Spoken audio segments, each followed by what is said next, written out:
وعلى آله وأصحابه المتعذبين بالتقوى. أما بعد، يا أيها الذين آمنوا ادخلوا في السلم كافة. صدق الله مولانا العظيم. إن الله وملائكته يصلون على النبي يا أيها الذين آمنوا صلوا عليه وسلموا تسليما.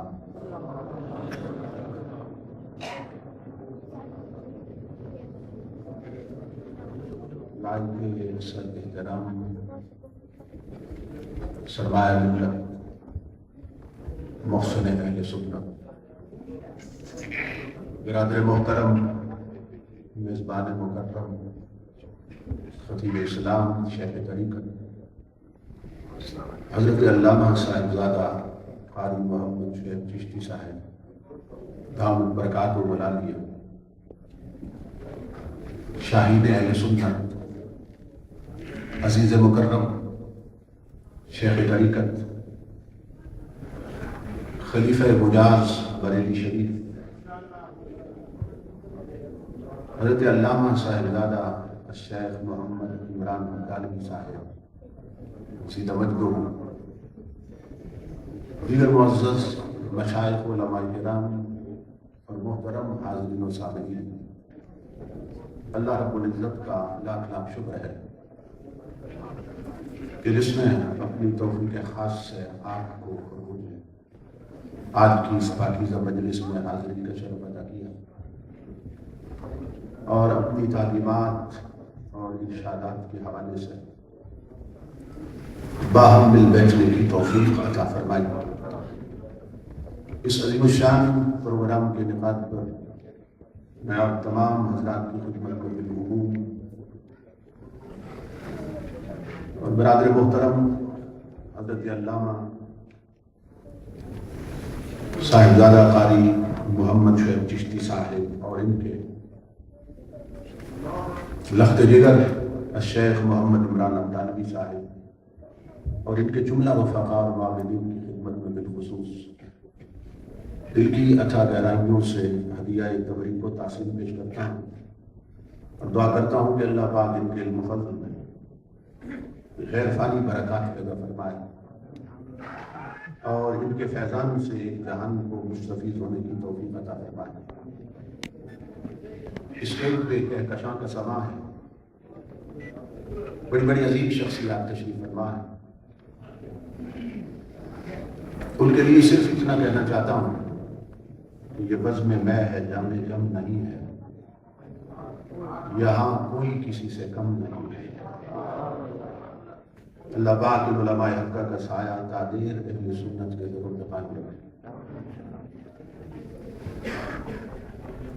میں نے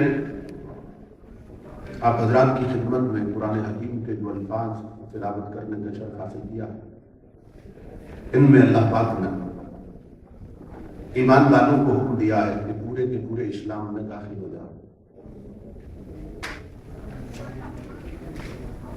اس وقت اس آیت کریمہ کی طرف توجہ کی ضرورت ہے۔ اللہ رب العزت حکم دے رہا ہے کہ پورے کے پورے اسلام میں داخل ہو جاؤ، اور حکم کس کو دے رہا ہے؟ ایمان والوں کو۔ یا ایھا الذین آمنوا، اے ایمان والوں، ادخلوا فی السلم کافہ، پورے کے پورے اسلام میں داخل ہو جاؤ۔ اس کا مطلب یہ ہے کہ بہت سے ایماندار ہو کر بھی پورے کے پورے اسلام میں داخل نہیں ہوتے، جس سبب سے یہ حکم دیا جا رہا ہے کہ پورے کے پورے اسلام میں داخل ہو جاؤ، یعنی مکمل مسلمان بن جاؤ، آدھے تیتر اور آدھے بچے مت بنو۔ تو حال یہ ہوگا کہ دھوبی کا کتا نہ گھر کا نہ کاج کا، کہ ٹھوکریں کھاتے پھرو گے، کہیں کے نہیں رہو گے۔ آج جو ہماری صورتحال ہے اور جو حالت اظہار ہے اس پہ ہر شخص پریشان ہے، لیکن اس کا سبب کیا ہے اس کی طرف کسی کی توجہ نہیں جاتی۔ ہمارے معاشرے میں دو قسم کی منافقت چل رہی ہے. کچھ لوگ وہ ہیں کہ جن کے عقیدے میں منافقت ہے، اس کو نفاق اعتقادی کہتے ہیں. اور کچھ لوگ وہ ہیں کہ جن کے عمل میں منافقت ہے، اس کو نفاق عملی کہتے ہیں. یہی سبب ہے کہ نتائج دونوں طرف پیدا نہیں ہو رہا ہے. ایک طرف عقیدے میں منافقت ہے، دوسری طرف عمل میں منافقت ہے. آپ جانتے ہیں وہ کون ہیں جن کی مسجدیں نمازیوں سے بھری رہتی ہیں؟ وہ کون ہیں جن کے مدرسے طالب علموں سے بھرے رہتے ہیں؟ جن کا لٹریچر عام مل رہا ہے وہ کون ہے؟ عمل صحیح ہے مگر عقیدے میں خرابی ہے. اور ہمارا حال یہ ہے کہ ہمارا عقیدہ صحیح ہے مگر عمل خراب ہے، اور اس کی طرف کسی کی توجہ نہیں، جس کی وجہ سے پریشانی اور ٹینشن پیدا ہو رہی ہے. ان محفلوں کا مقصد صرف کانوں کا چسکا نہیں ہوتا. 50 سال سے محفلیں ہو رہی ہیں، محفلوں کی کمی نہیں ہے. ہر روز محفلیں ہو رہی ہیں. کہیں 11ویں شریف ہو رہی ہے، کہیں کل شریف ہو رہا ہے، کہیں 40 میں ہو رہے ہیں، کہیں سالانہ عرس اور برسیاں ہو رہی ہیں. محفلوں کی کمی نہیں ہے مگر نئے نمازی پیدا نہیں ہو رہے ہیں. گھروں میں تلاوت قرآن کرنے والے پیدا نہیں ہو رہے ہیں. ایسی بچیاں نہیں آ رہی ہیں جن کے سروں پہ عزت کی چادریں ہوں اور آنکھوں میں حیا ہو. تو پھر محفلیں اتنی کثرت کے ساتھ ہیں تو ریزلٹ کیوں نہیں ہو رہا؟ کبھی آپ نے سوچا اس بات پر؟ اس لیے کہ ہماری قوم ذہنی تعیش کی عادی ہو چکی ہے. ہم جو اہل سنت ہیں ہم علم سے دور ہو گئے. کیوں؟ اہل علم کا کوئی مصرف نہیں رہا ہمارے ذہن میں. ان کے جو ینگسٹر ہیں اور یوتھ ہیں ان کی کار میں بیٹھ جائیں تو وہ عقیدہ بے شک غلط صحیح مگر ان کی گاڑیوں میں ان کے علماء کی سیڈیز ہوتی ہیں. وہ جب بھی سنتے ہیں اپنے علماء کو سنتے ہیں، قرآن پڑھتے ہیں، حدیث پڑھتے ہیں. اور میں اپنے جس نوجوان کی گاڑی میں بیٹھا ہوں اس میں یا تو نصرت فتح علی کی کیسٹ دیکھی اور یا ان کی جو انڈیا کے فلمی گانوں کی طرز پہ نعتیں پڑھتے ہیں. ایک طرف وہ لوگ قرآن اور حدیث لے کے نکلے ہیں اور ایک طرف ہمارا حال یہ ہے کہ ہم پوری قوم قوالی میں لگی.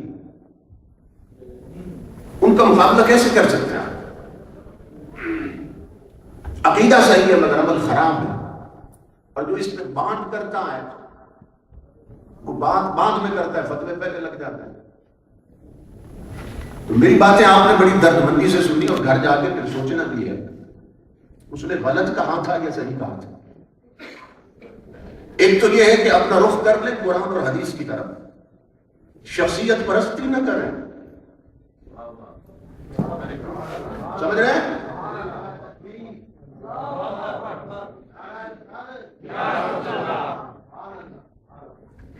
وہ آپ کا مربی ہو، استاد ہو، پیر ہو، کوئی بھی ہو، اس کو شریعت کی تکڑی پہ تولیں. مصیبت یہ ہے ہمارے ہاں کنسپٹ کچھ غلط دیا جا رہا ہے. شریعت سے برتر کوئی نہیں ہے. قرآن سامنے رکھیں، جس کا کردار قرآن کے مطابق ہے اسے عزت دیں، اور جو قرآن سے ہٹ رہا ہے اسے پکڑ کر سیدھے راستے پہ چلائیں. نہیں چلتا تو خود ہٹ جائیں.